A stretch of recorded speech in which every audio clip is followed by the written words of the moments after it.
Encre d'histoire, Plume et Voix, Alban de Maigret.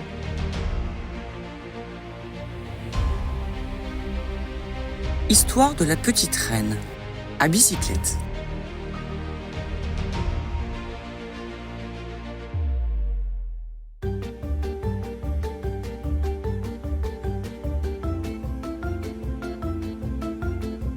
Sir Arthur Conan Doyle écrivait dans La cycliste solitaire en 1903. Quand ton moral est bas, quand le jour te paraît sombre, quand le travail devient monotone, quand l'espoir n'y est pas, grimpe sur un vélo et roule sans penser à autre chose que le chemin que tu empruntes.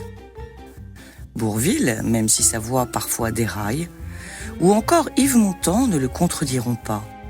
Leurs balades à bicyclette transpirent d'allégresse.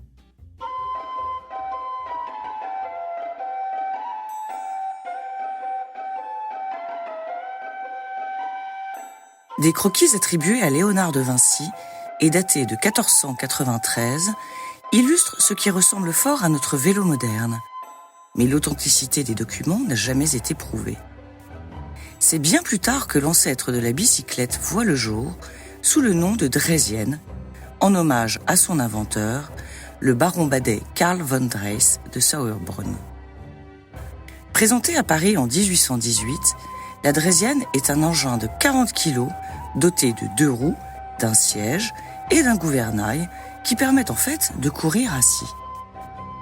20 ans plus tard, un forgeron écossais, Kirkpatrick Macmillan, a l'ingénieuse idée d'ajouter des pédales à la Draisienne. Il est enfin possible de rouler sans que les pieds ne touchent le sol. L'utilisateur pose ses pieds sur ses pédales et avec un mouvement de va-et-vient vers l'avant, actionne des tiges rigides fixées à des manivelles, elles-mêmes reliées à la roue arrière, permettant le mouvement vers l'avant. C'est en 1861 à Paris que les frères Pierre et Ernest Michaud inventent le système de pédalage rotatif, alors fixé sur la roue avant. Leur vélocipède est une révolution et lance l'industrialisation de la bicyclette.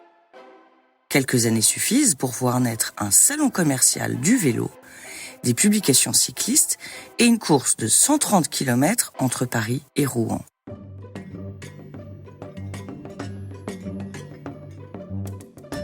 Outre-Manche, la bicyclette est une affaire qui roule, notamment à Coventry, dans l'usine de James Starley. À partir de 1870, il produit une version améliorée du vélocipède, plus légère, mais surtout plus rapide grâce à son immense roue avant. En outre, Starley remplace les barreaux de bois ou de métal par des rayons de broche métallique sous tension, ce qui permet une meilleure absorption des vibrations et une plus grande résistance au choc.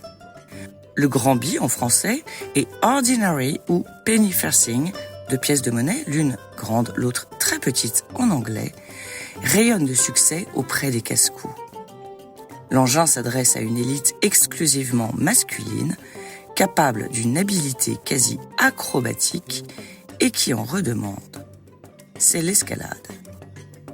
Pour contenter ses clients, l'entreprise de Starley augmente encore la taille de la roue avant, dont le diamètre peut atteindre jusqu'à 1,50 m. Et qui, pour finir, aura raison du Granby. C'est la dégringolade. La taille démesurée du Granby est un frein à la démocratisation de la bicyclette.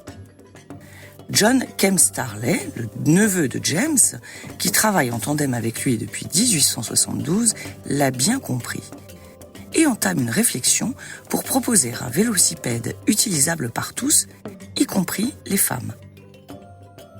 En 1877, après une formation bien cadrée, un équilibre entre maîtrise technique et commerciale, et la bénédiction de son oncle, John monte sa propre entreprise avec William Sutton, The Starley & Sutton Company.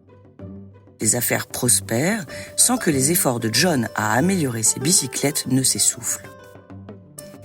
En 1885, enfin, John Kemp Starley présente au Stanley Exhibition de Londres la bicyclette Rover, Rover Safety Bicycle, un modèle issu d'années de réflexion et de recherche. Ce vélo met le cycliste dans la bonne position par rapport aux pédales et à une bonne distance du sol. Les roues sont de taille identique, la transmission entre le pédalier et la roue arrière s'effectue par une chaîne, la selle à ressort est réglable en hauteur. La bicyclette moderne est née. Ses détracteurs critiquent la machine que le commun des mortels peut piloter et revendiquent la beauté de l'allure d'un athlète œuvrant sur son grand bi. Pourtant, l'histoire donne raison à la Rover qui se dote de pneumatiques en 1888 et permet à chacun, y compris les femmes, de circuler en toute liberté.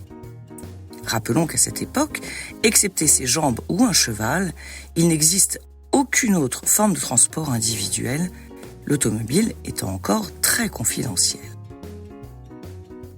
Le Cycling Magazine affirme que la Rover Safety Bicycle a établi un standard pour le monde et voit juste.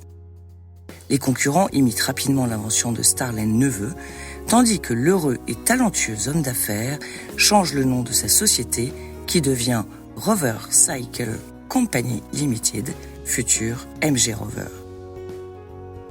Fort de son succès et toujours la tête dans le guidon, le père de la bicyclette moderne s'intéresse aux motocyclettes et aux automobiles, mais disparaît prématurément et soudainement en 1901 à l'âge de 47 ans, sans voir le fruit de son labeur se concrétiser.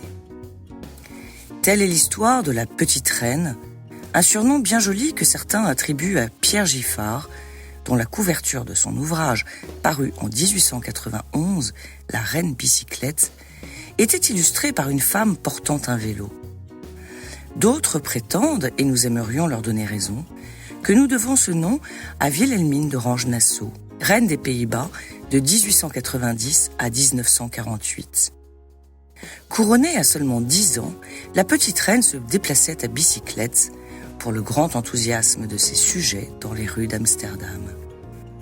Capitale d'un pays où le vélo est roi, de là à amalgamer la cycliste et la bicyclette, il n'y avait qu'un tour de roue.